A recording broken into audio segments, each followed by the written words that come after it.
Welcome to Reddit Revenge Stories. Did you know over 90% of people watch these videos but don't subscribe? If you enjoy stories of justice and payback, make sure to hit that subscribe button. It really helps the channel grow. And don't forget to like the video if you're ready for today's story. Let's get to the story. My name is Dev, and I'm just an ordinary man. I work in accounting, which means most days I'm crunching numbers at a desk and balancing ledgers. I'm not flashy, not a risk taker, not someone who makes waves. I was always the reliable type. Steady, loyal, predictable. Maybe that's what made the ground so ripe for what happened. Predictability, I've come to learn, is often mistaken for indifference. I married my wife, Mira, 11 years ago. We weren't a fairy tale couple by any means, but we had a bond. Or at least I thought we did. We met through mutual friends in college, dated for a couple of years, and then decided to settle down. Mira was charming, sharp-minded, and had this calming presence that always drew people to her. She worked in a local community library helping organize events and reading programs for children. People loved her for her kindness and the patience she showed with kids. We moved into a gated housing society about 6 years back, looking for some peace and security as our family plans began taking shape. The society had all the comforts: gardens, security, play areas, a small community of familiar faces. Everyone knew everyone else, or at least pretended to. Among the staff that worked there, including gardeners and security guards, was a man named Raghav. He was one of the newer security guards. A wiry man in his mid-30s, he had this quiet demeanor that made him almost invisible to most residents. Except, as I'd later come to understand, not to Mira. In the beginning, there was nothing noticeable. Raghav would do his rounds, open the gates, help carry bags sometimes. All things the watchman usually did. Mira would often greet him politely on her way in or out, sometimes even offer him a cold drink on especially hot afternoons. I saw it all as a sign of her kindness, just Mira being Mira. I never read too much into it. As time passed, small things began to nag at me, though I couldn't quite put my finger on them at first. I'd come home from work and notice Mira had already finished watering the plants or running some of the errands I had promised I'd handle. When I'd thank her for picking up the slack, she'd just smile and say, "Oh, I had help."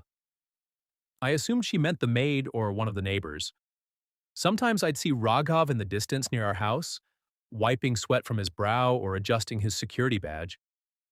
I figured he must have helped her carry something or maybe lifted a gas cylinder. Nothing too unusual. It wasn't until the small inconsistencies started adding up that the unease began to set in.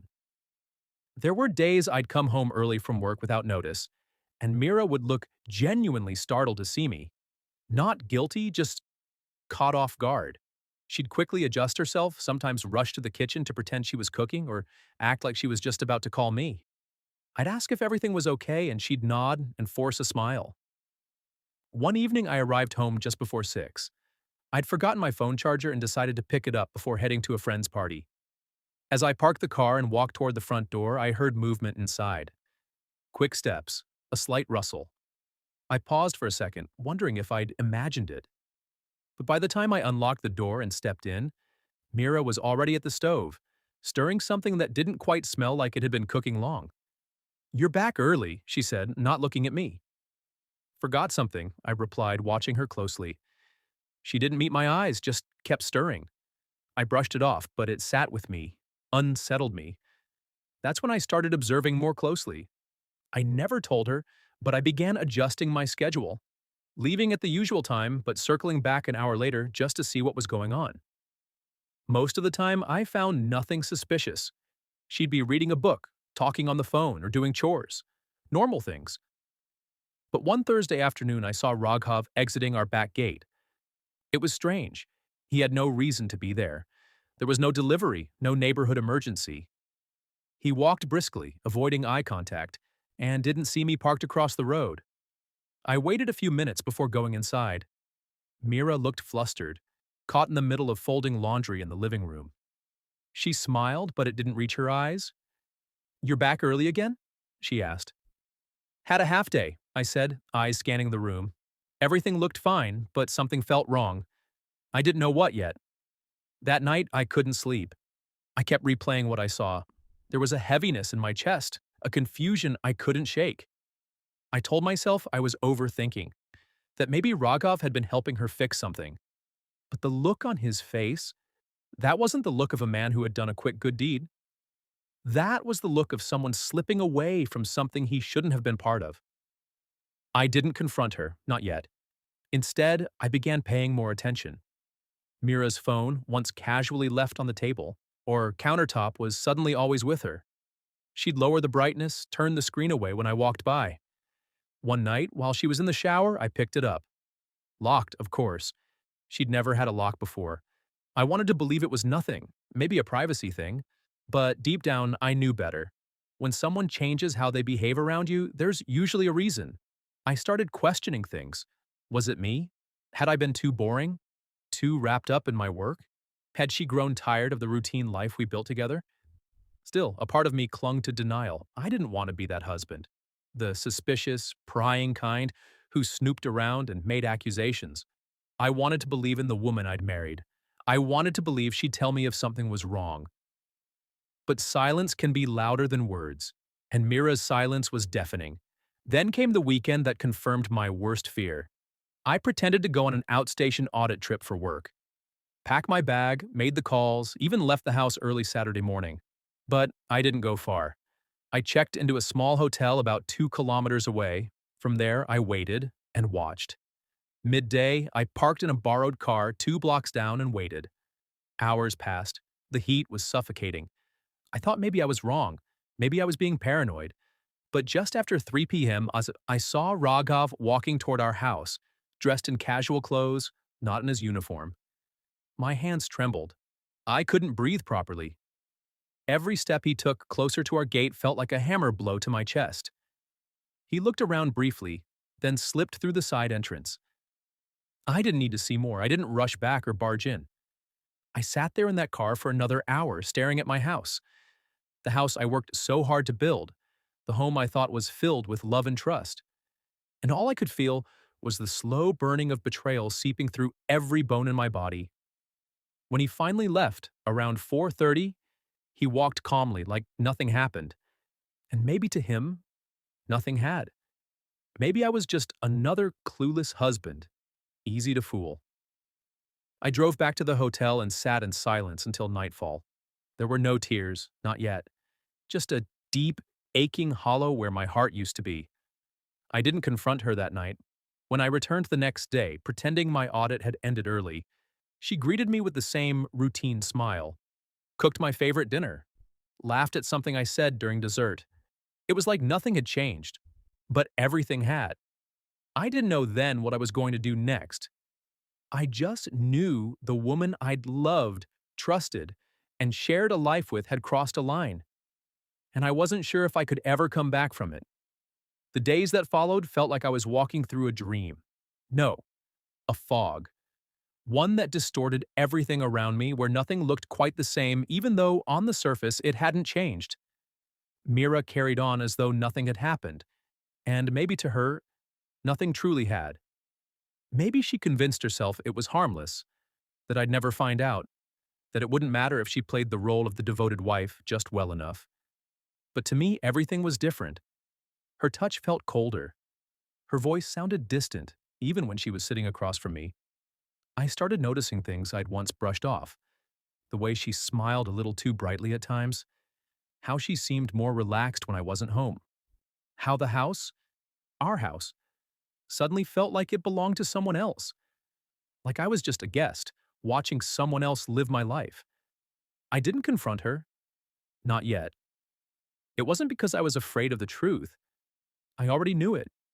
It was because I wasn't ready to hear her version of it. I needed time. Time to understand how we got here. Time to decide what I wanted to do next. Time to gather whatever pieces of myself were still intact. I went through the motions at work, nodding in meetings I didn't hear, replying to emails I didn't read. My coworkers noticed I wasn't myself, but no one asked. That was fine with me. I didn't have answers to give them. Not yet. In the evenings, I came home and watched Mira carefully. Studied her routines. Noticed how she stayed near her phone like it was tethered to her. How she checked the window often, not obviously, but just enough. How she kept the curtains in our bedroom, slightly drawn even during the day, something she never used to do. I began testing small things. I'd say I had a late meeting but come home early. Or I'd mention I had a weekend trip and stay nearby instead. Nothing happened in front of me, but I always sensed something was going on behind the curtain. Quiet conversations, secret texts, moments of tension she tried to hide. One night, I told her I had a late client dinner and wouldn't be home until after 10. I waited around the corner from our house for hours. Around 8:30, I saw her standing near the gate, her phone in hand. She looked around, then disappeared down the back lane of the society. I followed at a distance, staying in the shadows, heart pounding like a drum in my ears.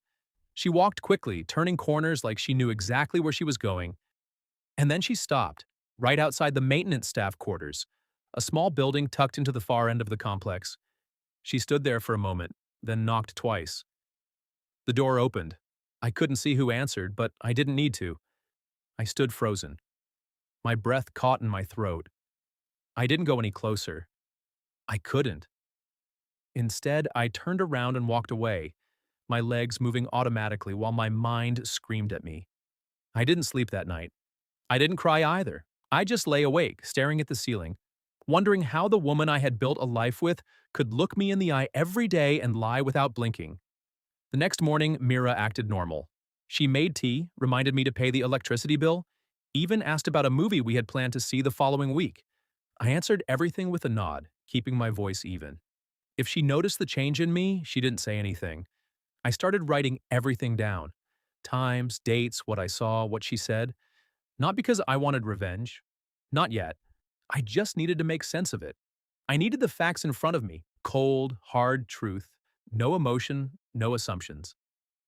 One afternoon, I asked our watchman, Shankar, an older man who handled the day shift, if he knew much about Raghav. He's quiet, Shankar said, lighting a beedi casually. Keeps to himself. Doesn't talk to many people. Why? Just curious, I said, feigning nonchalance. Seems helpful to the residents. Shankar nodded slowly. Too helpful, maybe? I looked at him. What do you mean? He shrugged. Sometimes I see him chatting too much with the ladies. Goes out of his way to do little things. Not my place to say anything, sir, but some people don't know their limits. I thanked him and walked away, my suspicions now echoing from someone else's voice. The worst part wasn't the betrayal, it was the pretense. The deliberate effort Mira put into keeping things normal. The way she still asked about my day, still made my favorite dishes, still laughed at my jokes, as if we were still us. As if she hadn't hollowed out our marriage like a shell and kept wearing it to keep up appearances. I wondered often why she did it. Was it boredom? Did she fall out of love with me? Or was it something deeper? Did she feel invisible in our life? Did she want to feel seen, wanted, needed, things I hadn't made her feel in years? I wanted to believe there was a reason, not because it would make the betrayal easier, but because I needed to understand how we got here. I tried to remember the last time we really talked. Not small talk, not updates about bills or groceries. A real conversation. The kind we used to have in our early days, late at night, heads on pillows, sharing fears and dreams. I couldn't remember. Somewhere along the way, we had stopped seeing each other. We became two people living in the same house, orbiting the same responsibilities, but never really connecting. I began noticing Raghav more often too. He was careful, but not invisible. Sometimes I'd see him glance at our house from a distance. Sometimes he lingered a little longer near the back gate. He never looked directly at me, but I could feel the weight of his awareness. I didn't confront him either. Not yet. What would I say? What words could capture the mess of betrayal, humiliation, and disbelief tangled in my chest? Instead, I began preparing myself. Quietly, calmly. I started securing finances, double-checking legal documents. I spoke to a lawyer under the guise of a property issue and asked a few hypothetical questions about divorce. I didn't want to be impulsive. I wanted to be sure of my options, of my rights, of what life would look like after this storm passed. One night, I sat across from Mira at dinner and asked her directly, "Are you happy?" She paused, the spoon halfway to her mouth. What kind of question is that? Just answer, I said gently. She looked at me for a long moment. I guess I am. You guess? She put the spoon down. Why are you asking me this, Dev? Because I need to know. If you're unhappy, if something's missing, I'd rather hear it from you than from anyone else. Her face tightened slightly, a flicker of discomfort flashing through her expression. We've just been distant. Life gets in the way. And who did we let it get in the way? She didn't answer. Just picked at her food. I didn't push. I wasn't trying to trap her. I just wanted her to be honest. But honesty, I had learned, was no longer part of our marriage. That night, I made a decision. I wouldn't live in a lie any longer. I deserved more than quiet betrayal and forced smiles. I didn't know how I would end it, but I knew I would. And when I did, I would do it on my terms. Not out of rage or vengeance, but with dignity. I spent the next few days preparing, collecting whatever evidence I needed, securing my future, and most importantly, preparing my heart to let go. It was the hardest part. Not the legalities, not the logistics, but the quiet grieving of a life I had built and believed in. And through it all, Mira never suspected a thing. Or maybe she did, and like me was waiting for the right moment. What I didn't know then was that the truth was much deeper than I imagined. That what I thought was the whole story was only a part of it. And the rest was yet to come. The day I finally confronted Mira, it wasn't stormy or dramatic. It was quiet, almost too quiet. I had taken the day off work without telling her. I needed a clear mind. I needed to feel grounded. By then, I had gathered all the signs, the moments, and the evidence I needed. Not for a courtroom, but for my own peace of mind. She came home from the market that afternoon, humming a tune under her breath. I was sitting in the living room, waiting. She stopped short when she saw me. "You're home early," she said, masking her surprise poorly. I looked at her, not with anger, just clarity. "We need to talk, Mira." Her smile faltered. "About what?" "About what you've been doing behind my back. About the lies. About Raghav." She stood frozen. The silence between us stretched like a rubber band, seconds from snapping. "I know," I said. "I've known for a while." She didn't deny it. She just sank into the sofa, her eyes suddenly full of something that looked like guilt, or maybe relief. "I didn't mean for it to happen," she whispered. I nodded slowly. "But it did. And you let it continue." She looked down. "I was lonely, Dev. You were always busy, always tired. I felt invisible in my own home." "I understand that," I said quietly. "But instead of talking to me, you found comfort in someone else.